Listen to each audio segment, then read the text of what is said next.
This past weekend, Pro Play Game hosted another 1K tournament, and the deck that won it all might shock you.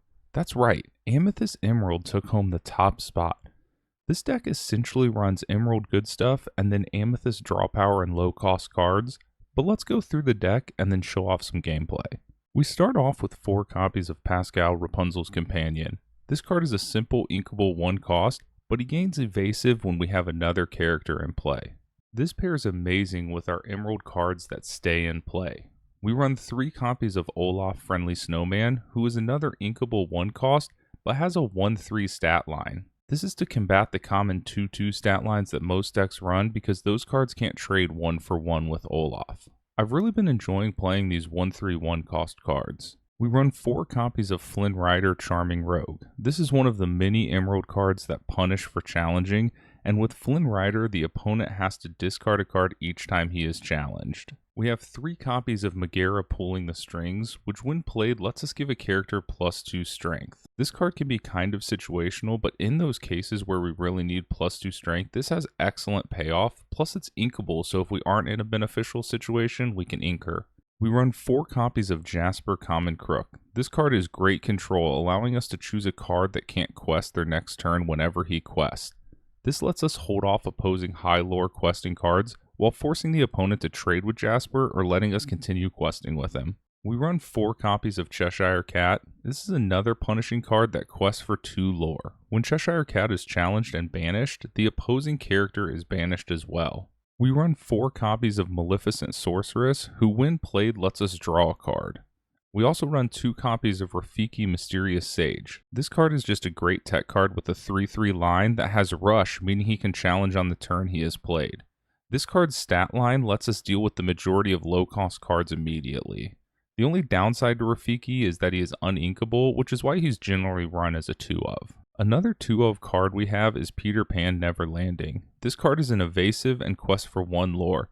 I've generally been a fan of the 4-of Peter Pan, but in playtesting this deck, I don't know what I would cut to add more of him, and I think he's great at 2 copies in this list. For another evasive card, we run 4 copies of Tinkerbell Most Helpful, who quests for 2 lore and also when played lets us give another character evasive. This ability can be very situational, but if we are facing other evasive characters, we can give one of our bigger characters evasive to help. We run 4 copies of Han's Scheming Prince, which quests for 3 lore. He doesn't have any abilities, but he's already very powerful and the only 4 cost or less card that quests for 3 lore. Another 4-of card is Kuzco Temperamental Emperor, who is another 3 lore quester. He also has Ward, meaning he can't be chosen except to be challenged, meaning any other card effects that target, like Dragonfire or Smash, doesn't affect Kuzco. If all of this wasn't enough, when Kuzco is challenged and banished, we get to banish the opposing character. Our final 3 lore quester is 4 copies of Mad Hatter Gracious Host.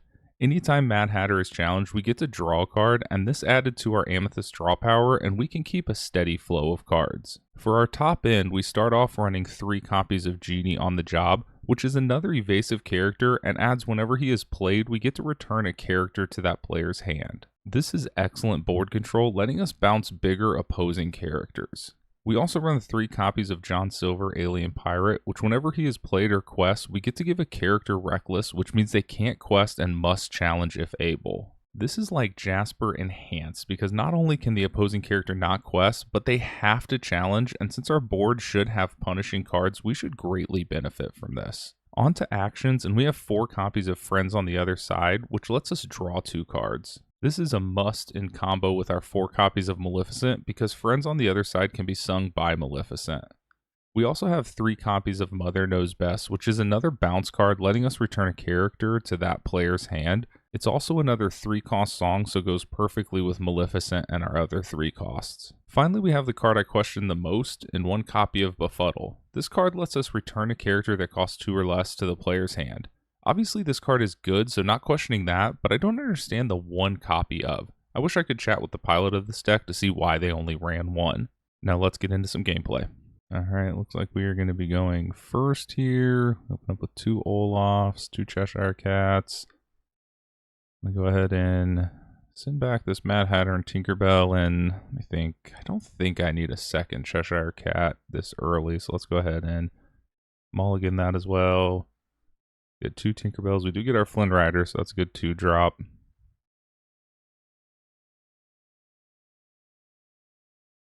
go ahead and ink this Tinkerbell since we have 2, and then throw down our Olaf and pass to our opponent.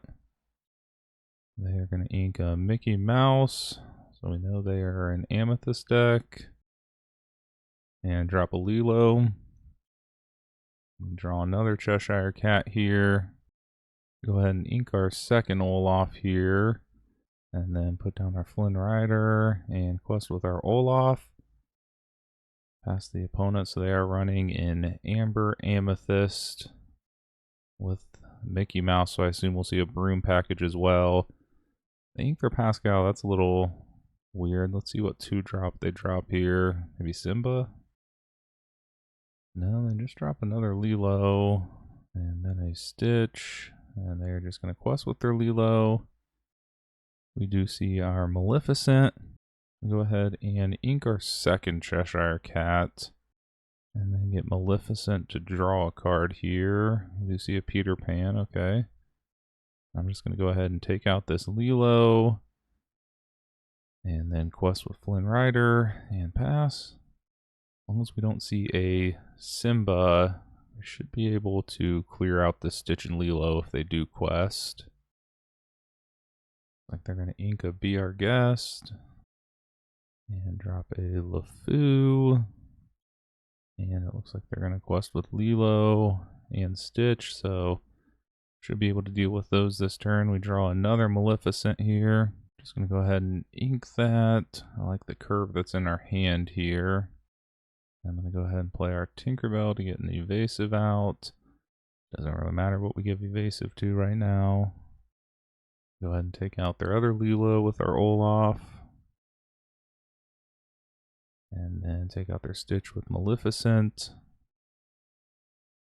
And then quest with Flynn Rider. And then go ahead and pass. And this is where that Olaf really shines, having 3 willpower, that we can take out these lower cost cards.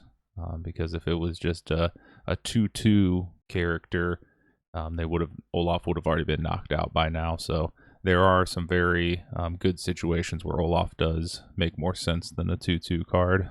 They're going to drop Dr. Facilier and then quest with LeFou. We're in a really good spot, so I don't think I need another evasive. So I'm going to ink this Peter Pan and then play a Maleficent to draw. We do get a Megara, so that is good. I could play her out to add 2 strength to Tinkerbell to take out that Dr. Facilier. I'll go ahead and do that, and I completely forgot. I'm not paying attention. Dr. Facilier is not exerted, so I cannot take him out here. So we're just going to go ahead and take out this LeFou. We'll take out the LeFou, then we'll go ahead and quest with Olaf and Flynn Rider. And pass to the opponent here. They're going to ink a Stitch Rockstar. Play a Mickey Mouse. And then a Broom. See what they put back here. And they put back a Lilo.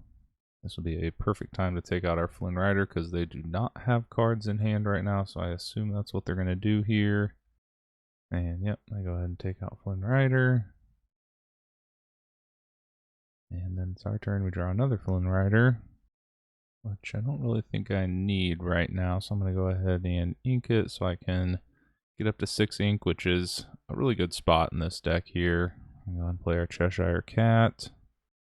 And then I'm just going to sing our Mother Knows Best with Maleficent just to bounce that Mickey Mouse. So we stay ahead. The good lead here. And then I'm going to go ahead and put 2 damage on Dr. Facilier. And then knock him out with Olaf. And then go ahead and quest with Tinkerbell to bring us halfway to a win here. They're going to play their Mickey Mouse. Oh, and they drew a 1 cost, so do get their Lilo out. They're going to quest with their Magic Broom. I do get a Pascal, which I'm going to go ahead and throw down because With Tinkerbell and Pascal both having evasive, this will bring me up to 17 lore, and then I do have game on board next turn, even if they take out my 4 non-evasive characters here. And they finally draw Simba here, but it's a little too late here. Looks like they are going to quest, so I assume they're just going to concede here. And yep, there's the concession. So I hope this showed off what this deck is capable of. It can go wide, and with all those emerald punishing cards, I do think this is a deck that is well placed in the meta right now. But I'd be really interested to hear what you think of this deck, any changes you would make, or anything else. But I hope you enjoyed this video. If you did, consider liking and then also subscribe for more Lorcana content.